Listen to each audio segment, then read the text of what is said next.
I'm Peter Leyden, and I'm a longtime person here of the Valley in the Bay Area. I originally have been a journalist. I came to the Valley in the early 90s, at the very earliest kind of kickstart of the digital revolution, as really one of the first professional hires at Wired magazine, when we were trying to rough out to people, what is this digital revolution? What is this web? And what's really going to happen in that space? But I've stayed here since that time. Worked at a place called Global Business Network, which is a kind of a high-end group that was dealing with big governments and big companies to help them think more systematically about the future. And I worked in the think tank there. And then I also left after the 2004 American presidential election, and I spent about a 4-year stint in politics, in which I helped the Democrats and ultimately Obama shift to the new tools and new media of the digital media that's really transformed how you do politics today, including ending up as I was on the Technology and Media Advisory Committee for Obama in that campaign.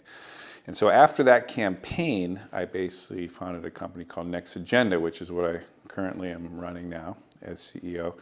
And what Next Agenda is trying to do is take advantage of those new generation of web tools, collaborative tools, and also the cheaper video to actually help organizations solve complex problems in which you need to both link the kind of collaboration that happens face-to-face in meetings and gatherings, which is nuanced and powerful, with essentially scaling up many more people getting involved online. So our two things is make the linkage from physical to virtual through the video, and also then scale up through next generation web tools.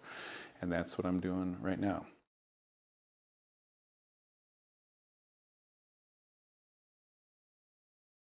Let me step back and kind of give you my perspective on how California is really the future. I'd like to just take it the little lens of, without being too chauvinistic, I would say, for the sake of the project here, listen for two beats on.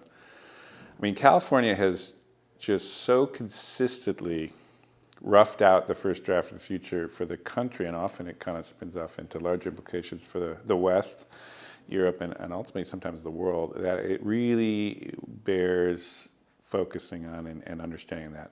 It's happened in technologies, not just the internet technologies. It was really early in aviation. It was really early in, television actually was invented here. A lot of different things that real core technologies were built here.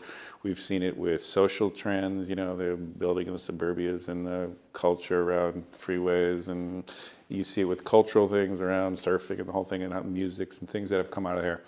And so in general, people kind of get the general thing that it's kind of a trendsetter, but it's like, I would be even further, that there's essentially that the future gets roughed out in rough form here and often gets leveraged. And this actually takes the form of not just technologies, social trends, and cultural ideas, but it actually happens in politics as well. And so that is one piece that I think people underappreciate. And I think it's also extremely important to understand what's happening right now in California.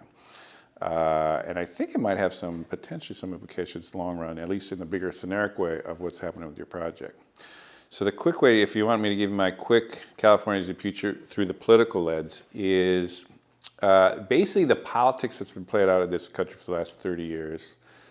And I won't quite make the implications of how it plays out in Europe, but there's an echo and kind of how it works in Europe too. But the politics that played out here for the last 30 years is basically was invented in California. It was basically it was Ronald Reagan is a governor, and then there was a kind of 70s tax revolt that was kind of the beginning of conservative, really modern conservative politics in the United States, that was born out here and eventually got exported nationwide when Reagan became president, and the tax revolt kind of went through the whole United States.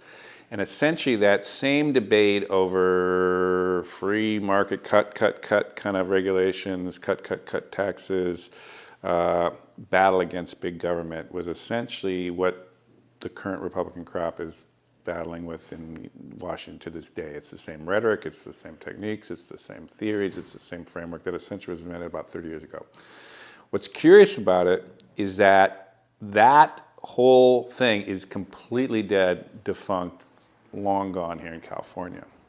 And so while the rest of the country was watching that same kind of titanic struggle continue yet again in this last midterm elections, in California, in fact, Republicans could not win even one statewide race from the governor and all the kind of senior kind of folks that kind of run the state. It was all dominated by the Democrats. Both houses of the state are completely dominated by Democrats. Every single congressional district in which a Democrat was in, none of them got lost to Republicans, unlike in the rest of the country where 60 of these seats got taken back in this backlash against Obama. And so what you've got here is essentially a very, unlike any state in the union, frankly, right now, you essentially have a state that's completely and utterly dominated by Democrats, and not just Democrats, but what we would call in our context progressive Democrats. Democrats who are essentially have a set of values that's very future-oriented, you could say. The number two thing is there's a coalition that has built in California that's essentially the nascent coalition that's essentially is going to play out in the United States the next 20, 30 years, in which you have large numbers of Latinos, which is over a third of the state now, which are getting very politically powerful, that nationally is on a trajectory to essentially be what's the norm in the United States in the next 20, 30 years. Also, California is the youngest state in the union. It's a magnet for young people, and young people overwhelmingly essentially also are backing the Democrats. So you've got this juggernaut of a large group of Latinos, which will not vote Republican. You've got a large group of young people who are completely turned off by that conservative politics of the Republicans. And you've got these very liberal bastions of Northern California, San Francisco, and actually LA. So you've actually got a coalition that it's not an aberration that the Democrats are now in power right now, but in fact they're probably in a situation that they'll basically dominate for about 10 or potentially more, 10 to 20 years. What this sets up is a situation where you actually have a moment here where actually California could really reinvent itself politically and reinvent a kind of a new politics, I would say, for this century, around essentially a vision that is very Californian here, but also has a lot of resonance in Europe too, which is essentially a clean tech kind of base of shifting dramatically to clean technologies, a sustainable kind of economy. There's a lot of the early thinking in organic farming and all that kind of stuff. There's a lot of biotech out here. There's a lot of kind of cell phone kind of work out here. There's a lot of kind of technology of the future, and it's a very, very globalized, very globalized population. I mean, LA is just a polyglot of cultures from all over the world. So what you've got is a global, future-oriented state that is essentially tuning into the issues of the future, and not the least of which is essentially climate change and the environmental kind of repercussions of that, which has been in the blood of kind of Californians for many decades, but is coming to a head right now. So what I'm kind of trying to say from a kind of, as a project, if you're starting to think about what's coming up in the future, what's the larger scenario kind of issues that are essentially going to shape the future of money and the future of transactions, one really key insight into what's happening is look really hard at California. Look at California, because there's actually this moment in the next 2 to 5 years here, I think that you're going to see an incredible amount of innovation happening in this state. If the state has kind of hit bottom, kind of financially, because it's in the death throes of that old system. It's still caught in that polarized kind of politics of the kind of past that the whole country's been caught in for 30 years. But it's at a moment of inflection that I think there's a real reinvention happening here that's going to be really worth watching for the next 2 years. And I think that you'll see how what does get invented here in the short term, in the next couple of years, will be used as a kind of a Me Too point to California for Obama and actually national Democrats that I think will help to shape the national discussion here in the United States in the next, by the 2012 elections too. So there's a really interesting inflection with the politics. I can continue on every one of those other little spaces that with the politics change, I think you're going to see some big economic changes about how we actually treat reorganizing the economy around essentially a more clean tech energy systems and actually sustainable kind of green economy kind of economic practices. I think you're going to see a real new investment in a lot of new kinds of technologies that are essentially being born here as well. And I think ultimately you'll see a lot of cultural implications of that too. So there's a kind of a moment here where it's really worth tuning back into California, even though you could say At different times in the last 30 years, you might have had less reason to do that. This is a time I would really tune in.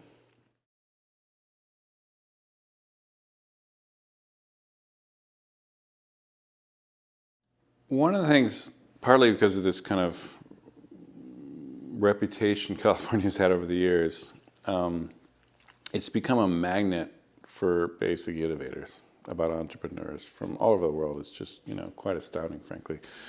And so what you've kind of done is, particularly in Northern California now, even more so than Southern, is you've just got this incredible piling up of incredibly talented people, entrepreneurial folks, can-do people, future-oriented people, energized people, kind of extremely talented people. And it's kind of crossed the point where it's essentially, it's like exploded. And so it's quite extraordinary when you think about it, that how could it be that in a globally competitive world in which you've got open, transparent channels of communication and media that saturates us in every corner of the planet, that within literally about a 10-mile radius, you've got the three absolutely most powerful, dominant technology companies of this moment. You've got Apple Computer, you've got Google, and you've got Facebook, and literally you could basically, a little zip car and get to every one of them within 5 minutes, right? Something's going on there. If you go one notch down into the next tier, you'd say, of the most, interesting technology companies, you've got Twitter up here in San Francisco. You've got YouTube just south of San Francisco in San Bruno. You've got actually Skype, relocated, into eBay.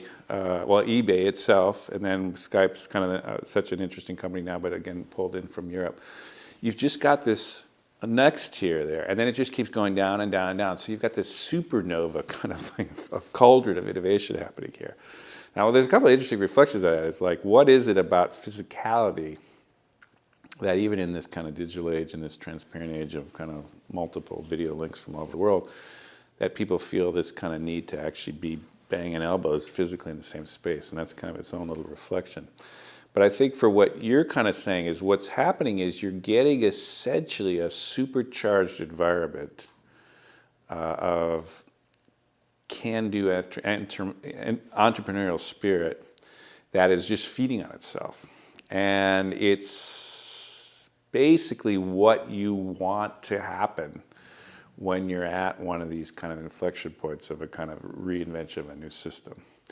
And I would say this reinvention of money or transactions, which is kind of your exploring, is essentially nestled into a larger kind of explosion of innovation and reworking of a global system that's essentially happening now. And I think here, from that point of view, you've essentially got in one place within, let's say, a 30-mile square radius, or not square, but circular radius here,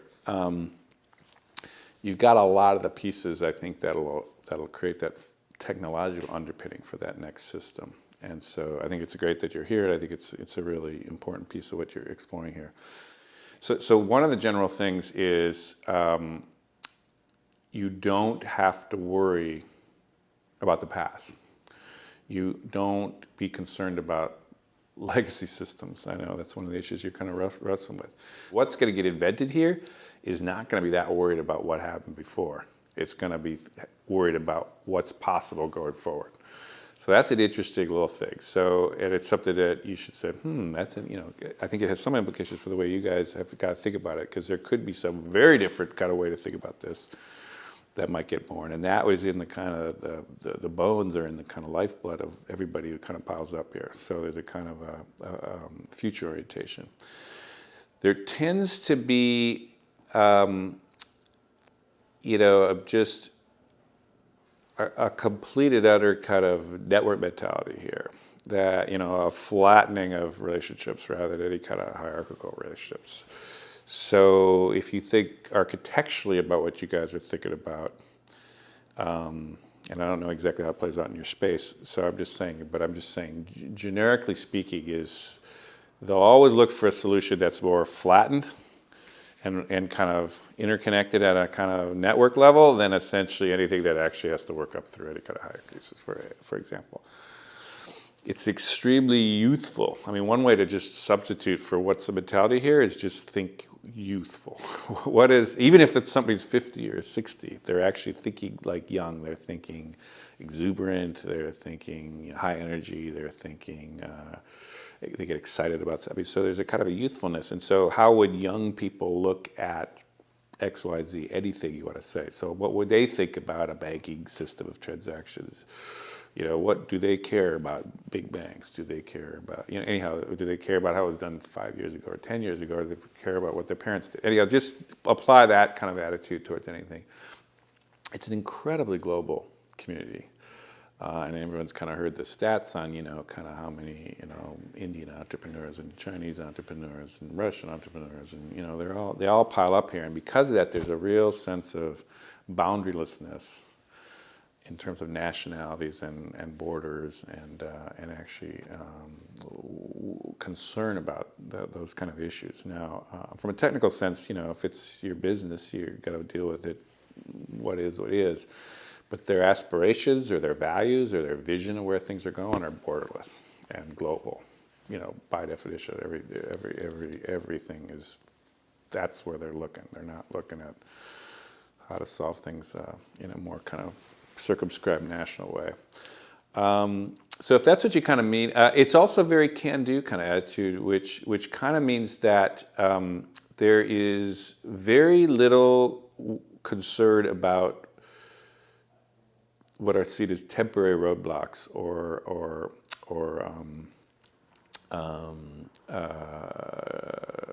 dead ends.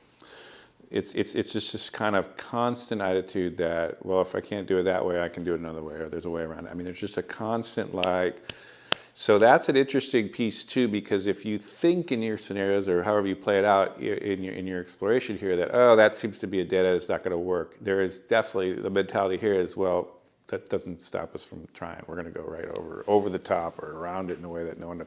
So I think there's a kind of a sense of kind of limitlessness or kind of can-do thing, like it's always dead.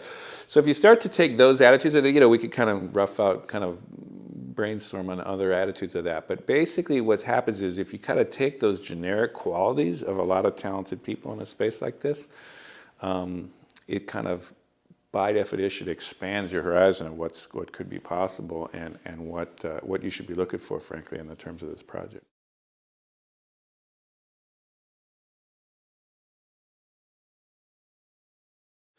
Traditionally, what's happened with technology companies is that they're very naive, frankly, about political constraints, government in general, coalition building, and all that kind of stuff that essentially is better left to, in our country, Washington or Brussels or wherever you guys are talking about. And it's just been almost sometimes comical, actually, how little just tuned in a lot of these technology companies with.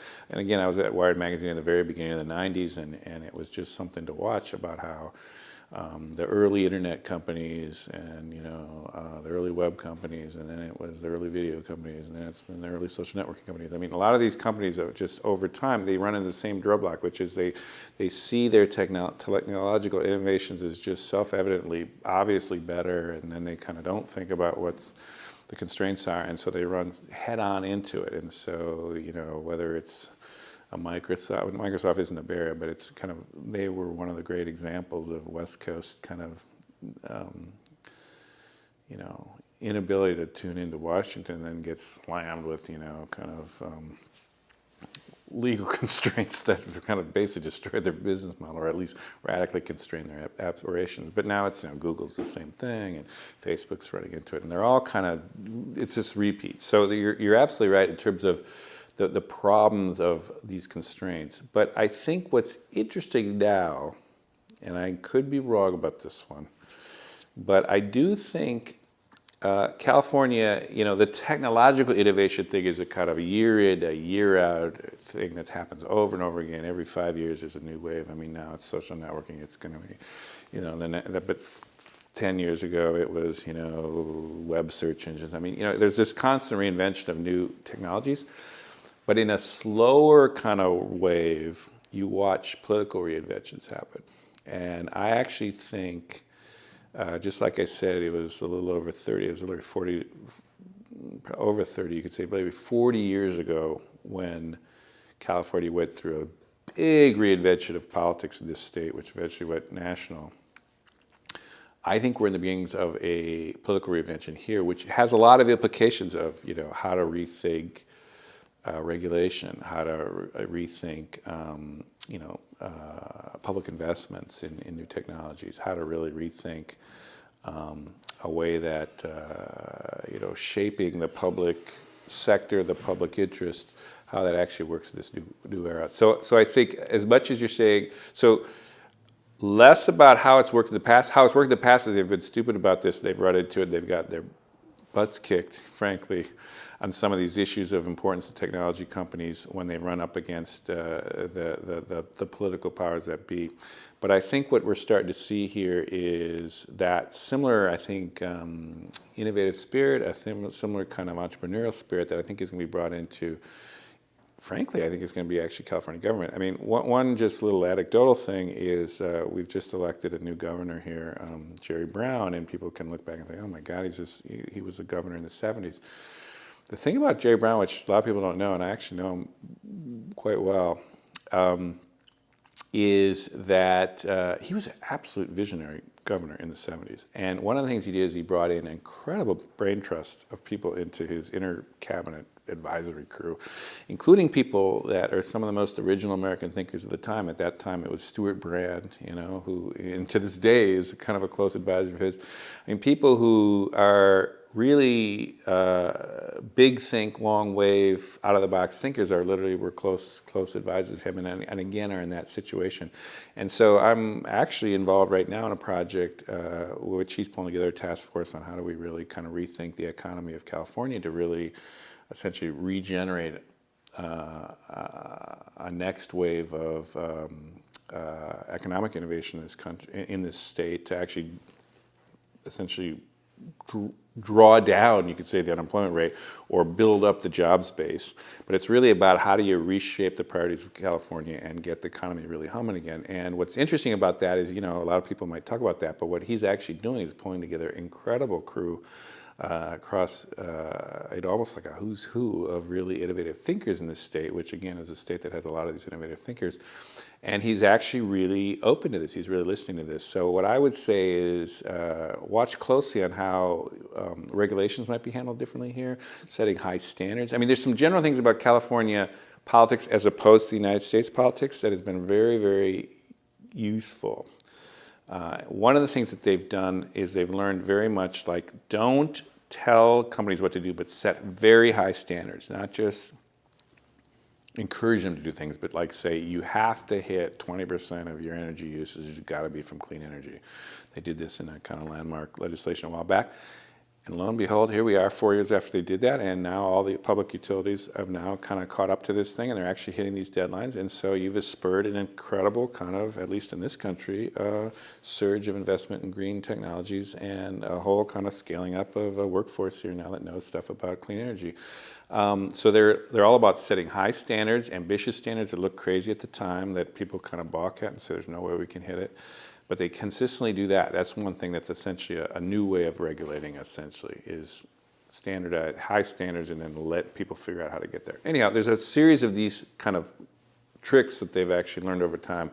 And I think there'll be a lot more kind of new methods that develop in the next couple of years. And I think we're going to see some new ways to marry the needs of this new technological innovation with the societal needs of steering it or directing it or actually generating public investment.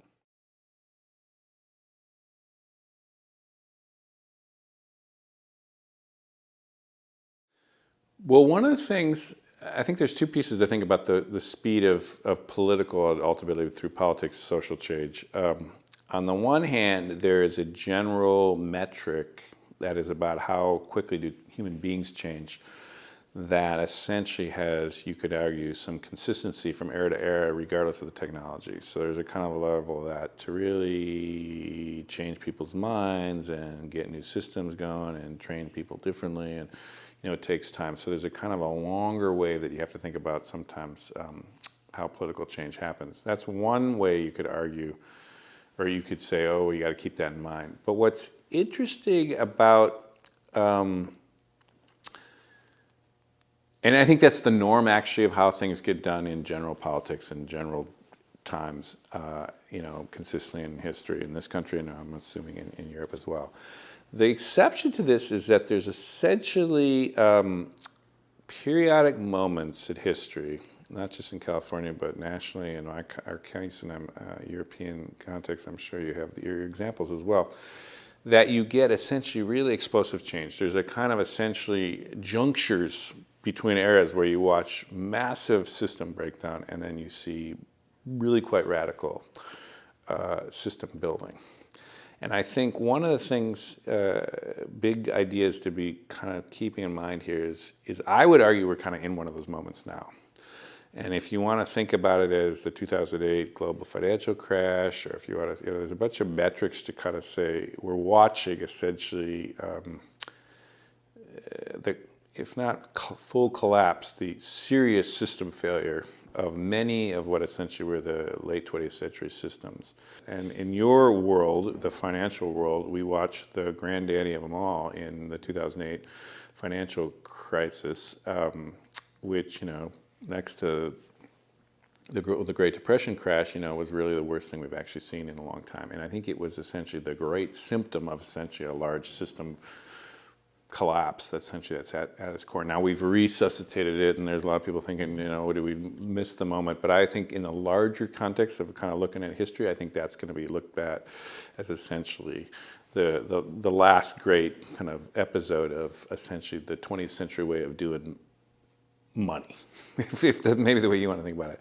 Now what's happening is we're watching, it's always hard the beginning of the next thing because it's not all finely tuned, ready to go, to kind of sink right into kind of, it's our turn, boom, check into it. In fact, it works the opposite. You see the old system crash, people don't know anything else, so they kind of try to get it going again, and then they try to cobble it together. But in the minds of most people, that old system is completely discredited. The idea that Wall Street's getting its profit margins back and it's got it back on its feet, it's a temporary kind of, it's a mirage essentially of the return of what's that old system.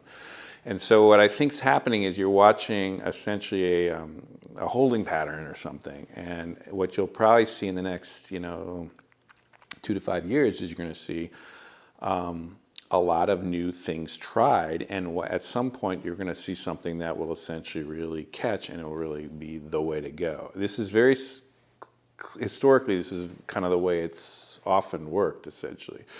So for example, if you look back in the 30s, there was the system crash of 2009, and then there was essentially 4 years, 5 years of just everybody spinning their wheels, and the economy couldn't get going, and they kind of tried to stabilize it. And Europe had its problems, the U.S. had its problems, and eventually it ended up in a war, and we ended up kind of building ourselves out of it through the war. But it really wasn't the next system that would supersede that old, broken, screwed up system that crashed in 2009. It really didn't get built out until the post-war world. But when it got rebuilt, it was essentially built in the space of just a few years. I mean, you watched, coming out of World War II, you basically watched the Bretton Woods kind of currency accords. You had basically created the IMF. You watched them create the World Bank. You basically, all these institutions, the United Nations itself. I mean, all these things that essentially ensured the kind of international financial structure, which is we're still basically living in, those same, that same framework. It all happened within about 3 years. In fact, it depends on how you time it. It could even be within, a year and a half, in fact, of how it all got invented. But so you see very quickly things happen. Now, granted, that was a world war and that was a lot of destruction, and you could say, well, God, maybe that is a different case. But I think it's actually insightful into basically the way system change works. And so I think without taking too big a stretch, you could kind of say we're in that kind of post-crash period that was like the early 30s. FDR himself, he didn't jump in. He campaigned in the 32 election on essentially deficit reduction. I mean, he was an austerity guy. He was doing what everybody in Europe's doing and what basically the Republicans are doing in this country. And in fact, it was only when he got radicalized when in power that actually he shifted that, and by 36 was essentially realizing, hey, that's the wrong way to go, and kind of had shifted to much more a Keynesian model, which was only itself invented in the early 30s by Keynes himself. I mean, so we're kind of in that experimental, everyone's trying shit out, we're just getting our bearings a little bit on, oh my God, this is bigger than we thought.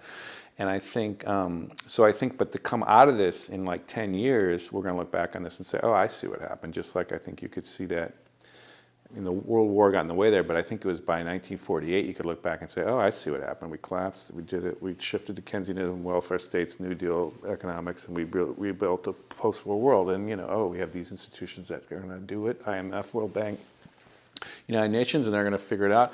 And we sat then from that time on, the late 40s, till now. It's those same institutions. There's been very little innovation in that space to this moment. I think that's going to change. And I think it's not that just, we had this financial crash. We had this financial crash because the world has changed so fundamentally in the late 20th century, early 21st. Highly globalized, highly interconnected global economy. I mean, all these other things we know about. These things have essentially just burst that old system into seeds. It kind of just made it, and that thing went through so much, kind of squeezed the juice out of the old system that it's just unable to kind of map onto the world as we know it going forward. And that's the juncture we're in. And so I think that is where many systems will get invented, and one of the ones that's going to get invented really at the core of everything is money, financial transactions, capital flows, how that gets regulated in old terms, but essentially it's more generically, how do people take some control over their destiny by influencing how capital gets productively channeled and gets productively or gets kind of systematically kind of contained, so it doesn't have the kind of damages that actually can go along with the more kind of out of control way it's been going, or the more kind of system crashes, things that we barely made it through in 2008. So anyhow, it's a really interesting time for your space, frankly, right now.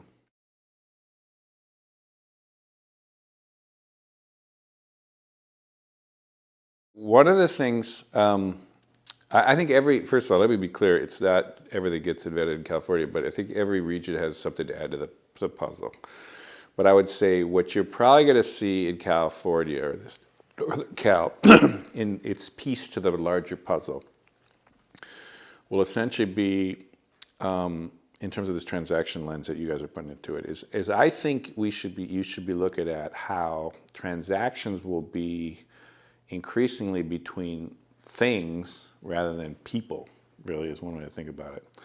And I think what we're starting to see is essentially intelligence is getting built into things that can actually do things without people telling it what to do. So you could imagine micropayments actually going on between machines, or between the doorknob and the room and your phone that's just on a human person's body or something. I mean, anyhow, there's a kind of thing of embedded intelligence and networked intelligence that essentially you should be thinking that something's going on there. In fact, I was reading Kevin Kelly's new book called What Technology Wants. I'm just about finishing it, which is a terrific book and something to really tune into there. But some of the statistics that he's talking about were fantastic. I mean, for example, now, I mean, just as an example, like there's now 1 trillion web pages. It was the first time I've actually heard that name,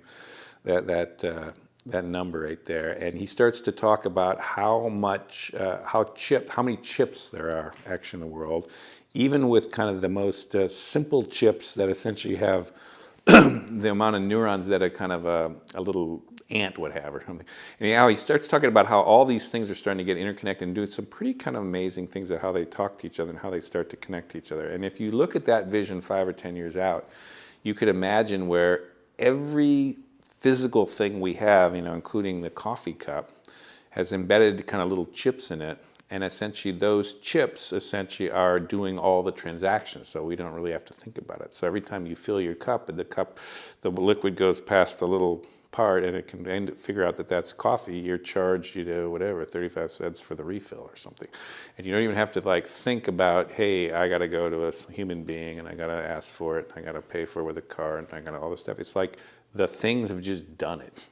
It's kind of like now cars, and I haven't paid a toll for, I can't even tell you how long, because my car just zings through and it goes on and I trust it. And, it's like, think of that for everything. And that thing is, that's a kind of a valley vision. It's kind of that will essentially be where you look for how does that work, what are the standards, what are the protocols, what's the checks of that, how do you secure against that, how do you make sure it isn't abused, how do you actually flag people, how do they interact with it, what's the interface of that. I mean, all kinds of bazillion issues around that. But they're all solvable issues, all bazillion of them. And they will get solved, and not only solved once, they'll be solved 5 times, and it'll be a competition of which of the 5 ways to do it, and the best one will come out, and there'll be a second backup in case that screws up, and that'll be solved forever. That'll be the next Visa. Will be maybe not Visa, it'll be, coffeecupfiller.com or whatever, some kind of figure out how the things talk to each other. Or maybe it is Visa, and maybe it's an innovative way of thinking about it, or maybe it's your company that you guys are talking about. So anyhow, there's a things-oriented solving the thing that way. One of the things I'm really interested about with China, for example, and I've been actually, in fact, I got a big interview tomorrow with someone on this space who's a China expert myself, is I think what's interesting about China will be innovation. I think the Chinese, and this is kind of heretical in a little bit more, but I think the Chinese are going to innovate. How do you move how do you force massive change in an extremely concentrated period of time and do it in the most orderly fashion possible?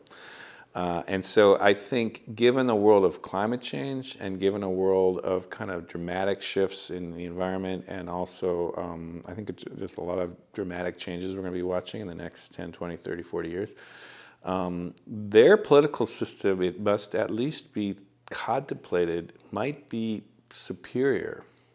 And when I say political system, their political and economic system, their version of capitalism, driven by their kind of version of politics or their version of governance, might actually be more suited to the challenges that the entire country, the whole world essentially faces, than the kind of liberal democracy, everybody gets a voice, we all got to vote on it, we got to figure out a political coalition, the minority gets a vote, I mean, everybody's gets to hold up the process, and all the things that we value for other reasons and have valued for, frankly, 200 years, but certainly has been the ascendant and dominant system in the last 50, since the war and since the great kind of head-to-head communism versus capitalism kind of debate kind of played out in the last 30 years,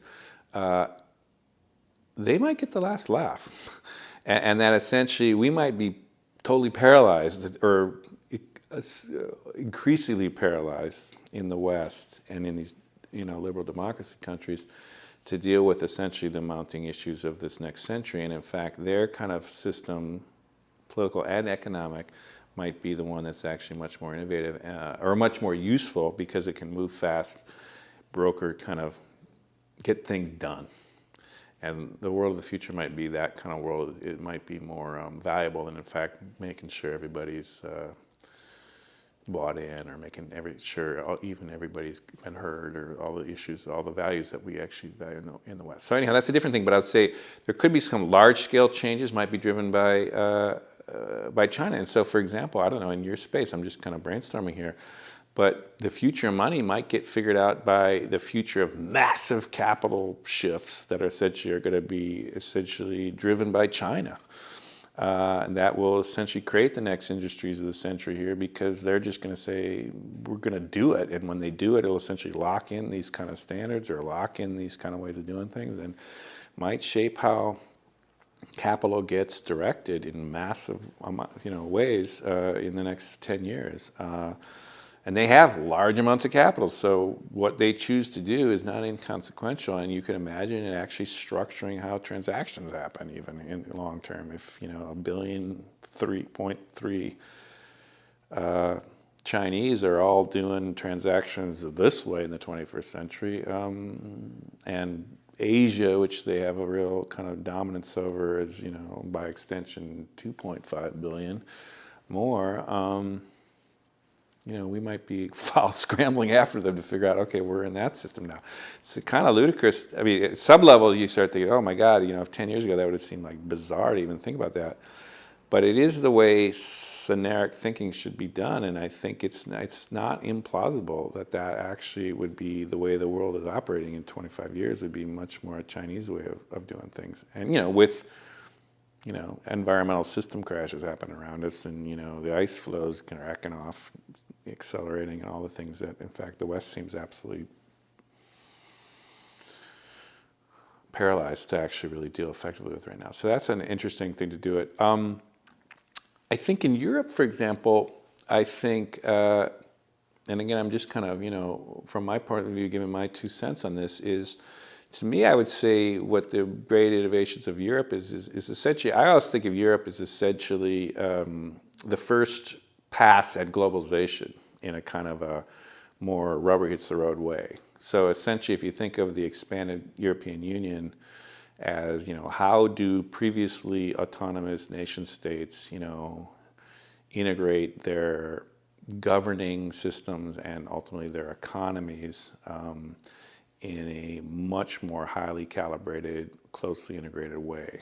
And that's the great experiment you guys have been doing for positive and negative things have come out of that. And this latest version is, people are wondering, well, maybe that experiment, there's people saying, well, Jesus, maybe we having everybody on the same kind of economy actually has its issues, because you got the little guys like Ireland, Portugal, threatening the big guys like Germany and France and all that. I mean, you guys kind of know, you're living that, but from an outsider's perspective, it's like, wow, Europe knows so much more about cross-national integration of both economics and governance than the U.S. will ever know. I mean, we're just completely naive in that. We have no clue. We're still kind of thinking it's the American century, and we can tell people what to do.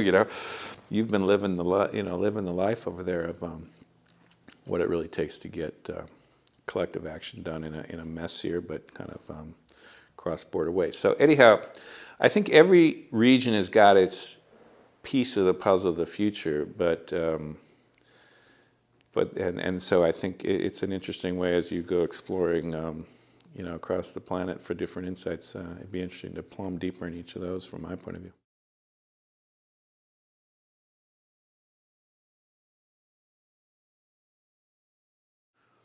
I think it would be absolutely the place to look is, as well as the North, it'd certainly be in the South, and for a bunch of reasons. I mean, I think a lot of these new technologies that are going to be basically developed are going to be easily exported to the South, and I think a lot of them are going to go on the backs of, cell phone repeaters and cell phone kind of computers that essentially are going to be distributed in everybody's hands. So will they be exported or will they be invented in the South?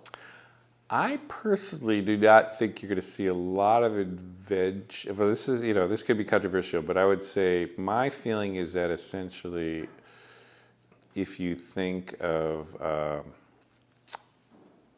I tend to think that we really should be thinking about the world as one integrated global unit, and that just like not everybody does everything, that you actually have these specialized centers essentially. And I think to me, it's idealistic, but I think off the mark to think that some entrepreneur in Uganda or something or wherever is going to figure this out. I think there is a lot to be said that you're watching essentially technological innovation is going to be aggregating around here, and so I would look much more, I think it's much more promising to see whether the next technological solutions will come out of the nodes in the global system that essentially are aggregating a lot of the technologically innovative minded folks. So that's just my feeling. Now, I do think in terms of the distribution side of it, though, I think the great markets that'll essentially suck these things in, I think are going to be often in these kind of very nascent markets that essentially have so much room to run in terms of catching up to the systems of the developed world. And so I do feel you're going to watch the South in general, or the undeveloped world, or however you want to frame it, as test beds, you could say, for a lot of this gets figured out. And there'll be a lot of kind of incremental innovation around these technologies in these environments that are unique to that space, and that'll kind of be broadly shared across the South or across across the world, and you'll see it pick up in other areas. So I'm not saying it's devoid of innovation, but I think the real systemic or the real kind of particularly technological innovation, I don't think would be looking there in my own feeling. India is its own little animal. That's not what I think of when I think of I'm thinking about more the really underdeveloped South, not India, China kind of piece. The other thing about it, which it brings up, is the South is young.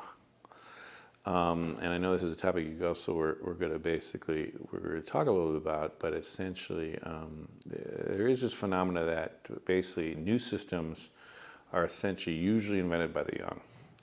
That older people, even people my age, which I don't think of myself as particularly young, but we tend to essentially, individually, and myself as one of them, I think of myself as quite innovative and open-minded. But in general, people my age and older, you tend to be very much rooted in legacy systems, and you are very much rooted. Your career is really essentially spent highly invested in the old way of operating. And so it's very, very rare that you see people of older ages breaking through with really new thinking, real fresh, new systemic thinking. Minor innovations a little bit, but you don't see breakthrough thinking in that way. And that's why you see, real genius coming through at the young. And that's why you see, like, the guy who founds Facebook is, 26 to this day, And that's less, an aberration and more a kind of a phenom that's very common to new thinking. With that in mind, you're watching huge numbers of young people, essentially, in a lot of these countries in the South. And so you're watching a lot of people that are extremely predisposed to the new and are extremely predisposed to trying something different than what happened before. And so that's essentially a context that is ripe for, explosive change, basically. It also covers its way, this what I would call, and other people call this millennial generation, is also phenomenal across the developed world too, and including the United States here. It's essentially anyone in their 20s and teens right now, I would roughly call millennials. And technically in the United States, the way I look at it is about age 31 now to about age, I think it's 13. People quibble about the ends, front and the bottom, but roughly that's what it is. And so that is essentially the biggest generation in American history right now. It's bigger than the baby boom. And it is hitting its critical moment in kind of shaping the society, because they are now essentially moving into the economy en masse. They're buying their homes, they're starting their families, they're adapting their brands, they're doing all the things that essentially start to really make their much larger impact in the economy. And this is, where in the world of transactions or banking or finance is very critical for you guys to be thinking, is like, this is a nascent generation that once they lock on these things and once they essentially invent the way they want to do things, it's gonna have a huge impact, because it's a massive generation in the West, certainly in this country. I'm not sure exactly how the demographics play in Europe, but I would say it's roughly probably equivalent. They're essentially the kids of the baby boom, and in this country they're the kids of the immigrants, and there's been these huge waves of immigrants. So you don't have that as much in Europe, but essentially you have this phenomenon now of a generation that's going to really define how things get done for a while here. Their technology habits, their media habits, their mobile habits, they're also very group oriented. Social networking is not just they tend to want to be social networking. It's essentially completely a reflection of how they actually interact. They always work in packs. They don't. They love teams. They're very kind of flattened, kind of how they actually. They're not hierarchical. They're not individualistic as a generation, unlike boomers, which are all about themselves, egos. Anyhow, there's a lot of characteristics of this generation that you could see playing out in how the technology works. And how the trends work.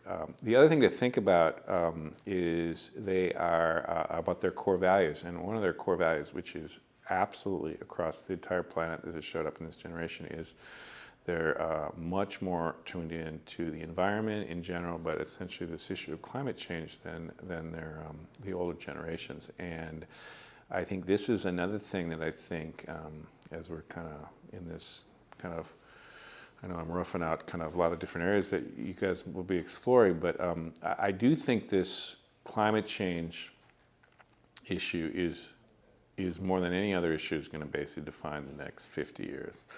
And I think this has, and this generation, it is their core issue. It is their issue that, as in almost lockstep, they take this for granted and they see their world as essentially going to be defined by this. So one of the reasons I think this is something to really think about is, if I were to say the future of transactions, one of the huge new transaction spaces, I would say, that are going to happen is essentially the transactions of impact on climate, environment, or global warming, essentially. I think everything, even if it's not a monetary transaction, there is going to be essentially in the future, single thing we do is essentially going to be a transaction is going to go on of how much impact that made on the environment. It might not happen in 5 years or even 10 years, but in the 21st century, that will be calculated in everything we do. And I think there's a transaction. It's the way to think of it is a transaction. Now, whether that transaction will be calculated by the people who do monetary transactions, it's probable, but it wouldn't necessarily have to be done by those people. It could, but it is a transaction nonetheless. So if I were your kind of group, I would be thinking broadly of what is a transaction, and the transaction there is going to be essentially a metric of how much impact we make on the environment, because that is going to be, without question in my mind, that is going to be the defining issue that we're going to all be struggling with through the entire century. It won't even be solved by the end of the century. And so that piece of information, I mean, for example, it could even be to the point I mentioned how if you have chips in everything we do, I mean, if you open that door and heat from that room seeps out that you have to regenerate with more energy, that transaction might be recorded. And, you know, you'll learn to only open the door as little as you can because you want to preserve that little micro payment. I mean, it's that level of thinking you got to be thinking about. We're going to have essentially that's the world I think we're going to go into more than we can really think about.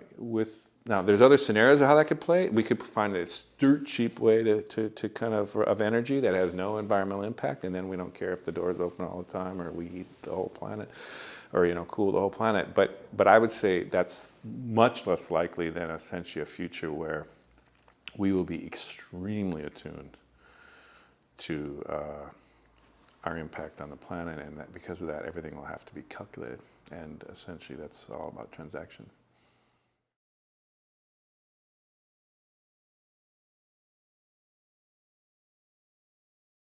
It happens that I've been involved for the last year in a really fascinating project, actually, which has been funded by George Soros, the billionaire financier and essentially the founder of the Open Society, who really was really visionary and instrumental in opening up Eastern Europe in the kind of out of communism and into kind of the free market and economy and democracies in the 80s and 90s. Soros has always kind of thought of himself as a kind of an economic theorist as well as a practical economic guy trading global currencies. And he has seen some critical kind of issues brewing in the old paradigm of economic thinking that's really been dominant in the last 30 years, both in the United States and in Europe particularly, and what he would call free market fundamentalism, which essentially, was the economic theory with kind of characterized in the West by, Ronald Reagan, Margaret Thatcher, and kind of played its way out all through the continent as well. So what's happened is in the wake of this 2008 crash, he and people around him have seen a huge opening to essentially enable the next generation of economists globally to fundamentally rethink economics for the 21st century. And so he has put initially $100 million into this, but he's worth $26 billion, and it is one of his big legacy plays, the way he talks about it now as an 80-year-old. And he is drawing other people to put comparable sums into this relatively nascent effort. It's been up for a year now, called the Institute for New Economic Thinking. And my company, Next Agenda, has been kind of joined at the hip with them for this first year, essentially running all their web presence, doing all the kind of video around their gatherings, and also driving web content and collaboration online with this generation. And so I'm kind of been pretty closely watching this, and it's been a really exciting thing to watch. And also, I think it's something that has some implications for your project and thinking about the future of future money, future transactions. So their kind of worldview, or his worldview, but this INET, as you call it, the Institute for New Economic Thinking's worldview, is that we have watched with that collapse in 2008, essentially this collapse of the old economic paradigm, which, when I say that, it means the core theories that are that describe the economy and understood how the economy worked have kind of past the point of their usefulness. They're way too limited. They're way too flawed to actually map onto reality, which is partly what happened with that 2008 crash. Not the set of policies that are built on those theories are way outmoded, which is we're still trying to squeeze the juice out of things that essentially might have been innovative 30 years ago, but are way inadequate to the task of a world of hyper-globalization and climate change, and among other issues. So those policies are totally outmoded, and essentially the practices, the way business operates, practical business outside of policy and outside of beyond theory, how do you just run economic things in this world are completely outmoded.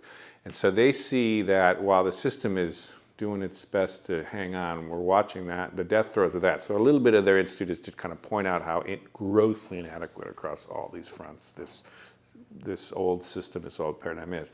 But really the energy that they're trying to invest is how do you invest in literally an entire generation of economists, not just the United States and the West, but literally globally. They have big aspirations for China and India and the developing world, the South, to literally fund in a very comprehensive way as many of the leading economists as they can, to break them free of the old structures of academia and the support of the old granting systems and the 10-year committees and the journals and everything that have kind of been the keepers of this flame of this old free market fundamentalism. They're trying to break them away of that and allow them the kind of space to really think openly, freely, and really, really innovatively about what is a much, much better way to approach this in the 21st century. And they see this as a decades-long run. They see themselves as a 10, 20, 30-year effort here, but their goal is audacious. They really think that they can help accelerate as dramatically as possible essentially a new conception of how the theory of how an economy actually works, understand it much deeper and much more accurately to what's really happening, to build policies that are much more effective for nations and actually increasingly global kind of institutions, and even some thinking on what those institutions should be like, and ultimately how business itself would run in the 21st century.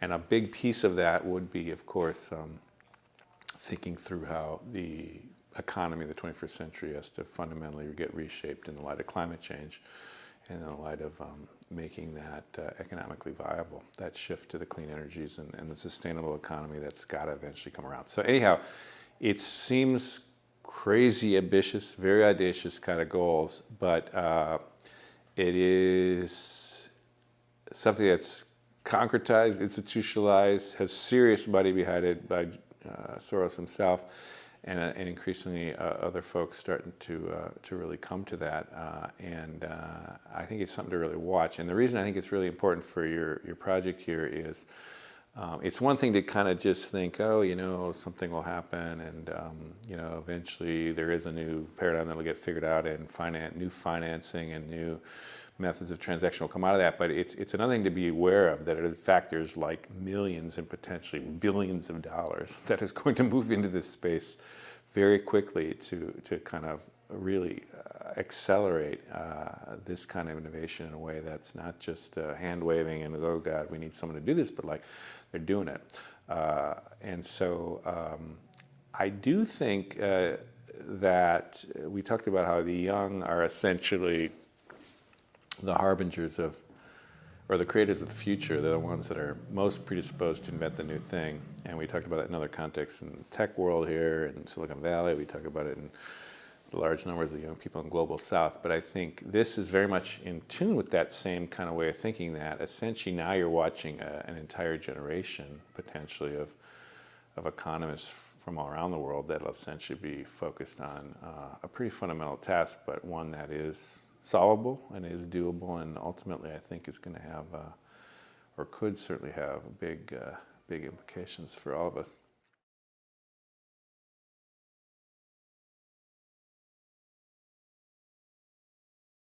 This new entity, basically what's called INET, the Institute for New Economic Thinking, is just beginning, and so they've got a series of task force going, and they're starting to really move money into their first round of grants, and they're starting to set up you could say, affiliated partner institutes with all these leading universities around the world.